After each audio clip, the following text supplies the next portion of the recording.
Hər kəsə salam. Mən Rabil Akif, sizi Asteroid kanalına görməyə çox şadam. Bugünkü mövzumuz orderlər haqqında olacaq. Mən istəyərdim sizə orderlər haqqında bir məlumat verim və sizə izah edeyim. Ümumiyyətlə, orderlər 2 növ olur. Bir pozisiyaya girmək üçün orderlər olur. Onlar öz növbəsində bölünür. Stop orderlərə və limit order.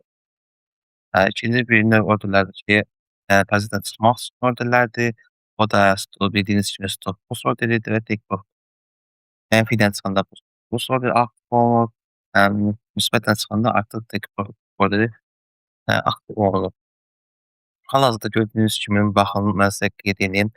Əgər siz pozisiyaya girmək istəyirsinizsə, deyək ki, siz limit orderlərdən istifadə edəcəksinizsə, deyək ki, məsəl üçün siz bu səviyyədən aşağı pozisiya açmaq istəyirsiniz, amma hal-hazırda sizin qiymətiniz, yəni burada buralarda oynayır, aşağı yuxarı.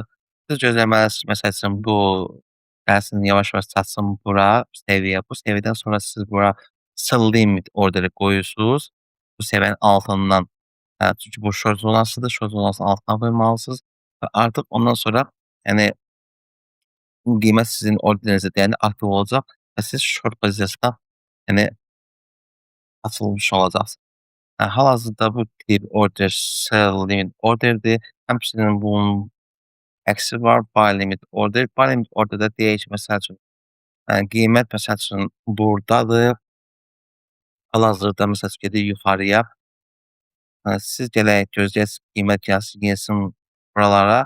Ondan sonra məsəl üçün bu səviyyəyə yaxında bir yerdə artıq buy limit orderi qoyub siz yuxarı long pozisiya aça bilərsiniz. Amma dediyim kimi sırf long zonasında olanı siz onu qoya bilərsiniz. Yəni short zonasında olanda onu qoymayın. Bu oldu buy limit order. Yəni məsələn qiymət yuxarıdadır. Yəni siz daha aşağı qiymətdən məsəl üçün trade eləmək istəsəz, onda yəni buy limit orderi qoyursunuz. Həmçinin sell limitdə məsəl üçün qiymət aşağıdadır, daha yuxarıda məsəl üçün pozisiya açmaq istəyirsinizsə, onda sell limit qoyursunuz. Ondan əlavə stop limitlər də var. Stop limitlərdə mən sizə izah vereyim. Onlar da yəni pozisiyaya girmək üçün istifadə olunan orderlərdir. Məsəl üçün siz short zonasındasınız, amma qiymət hal-hazırda məsəl üçün long zonasındadır. Belə-belə yavaş-yavaş öz üçün gəlir, qalxır yuxarı. Görürsünüz, məsəl üçün bir impuls ola bilər, yaxud xəbər baş verə bilər. Siz vaxtında çatdırmayasınız, yəni bazara pozisiya açmağa.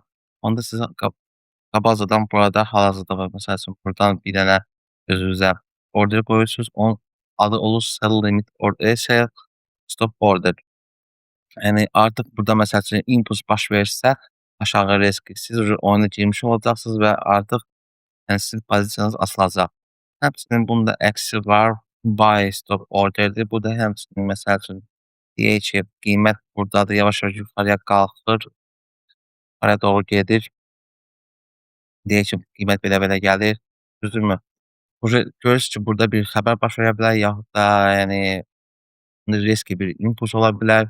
Siz onda qabaqcadan burada məsəl üçün hal-hazırda long zonasında, short zonasında yox, long zonasında özünüzə buy stop order qoyursunuz ki, birdən belə məsəl üçün qiymət impulsla hərəkət eləsə yuxarıya doğru sizin orderinizə dəyişsin, aktiv olunsun və siz artıq pozisiyaya girmiş olacaqsınız. Bildiyiniz qədər məsəl üçün pozisiya giriş orderlər 2 növ idi. Həm stop orderlərdir, həm limit orderlər. Bundan əlavə pozisiyadan çıxış orderlərimiz var. O da dediyim kimi biri stop loss orderidir, biri take profit orderidir. Onun üçün də deyək ki, məsəl üçün siz burada hal-hazırda short pozisiyasına girmək istəyirsiniz, siz öz yəni orderinizi buradan qoyursunuz. Artıq bu olacaq sell stop order yaxud sell limit order o qədər rol oynamır. Amma yəni siz pozisiya burada açırsınızsa, siz deməli stop lossunuzu buradan qoymalısınız. Bu səviyyədən yuxarı qoymalısınız. Take profit də ən minimum 3'ü 1 nisbətində hardasa atıran bu səviyyədə olmalıdır ki, siz öz qazancınızı götürəsiniz. Bu pozisiyadan çıxış orderlərdir. Çünki məsəl üçün qiymət əks tərəfə getsə, siz stop lossla çıxacaqsınız oyundan, pozisiyadan. Qiymət gəlsə bura, yəni siz artıq öz qazancınızı götürəcəksiniz, take profit düşürürsünüz və həmçinin pozisiyadan çıxmış olacaq. Bu stop loss orderlər, take profit çox yəni önəmli orderlərdir. Bunlardan hər zaman istifadə etmək lazımdır ki, həm riskə getməyəsiniz, depozitinizi əriməsin, stop-loss qoymasanız alarm istifadəniz əriyə bilər, get-gedə sıfırlana bilər. Take profit onun üçündür. Məsəl üçün, ola bilər ki, siz izləyə bilməzsiniz, yaxud da risk impuls keçsin, yaxud gecədən qısa asarsınız ki, vaxtında məsəl üçün bu gəlib bura dəyəndə avtomatik balansın yoxsa demək ola bilər ki, gəlsin məsəl üçün buralara məsəl üçün təzədən qayıtsın geri, qayıtsın təzədən bura gəlsin, sizi stopdan çıxartsın. Amma siz burada qabaqcadan take profit qoyanda artıq bu orada aktiv olacaq və sizin pozisiyanınız bağlanacaq. Bu həmçinin dediyim kimi digər, yəni birjalarda da keçərlidir. Bu orderlərdən çalışın istifadə eləyin. Orderlər yəni sizə kömək olacaqdır.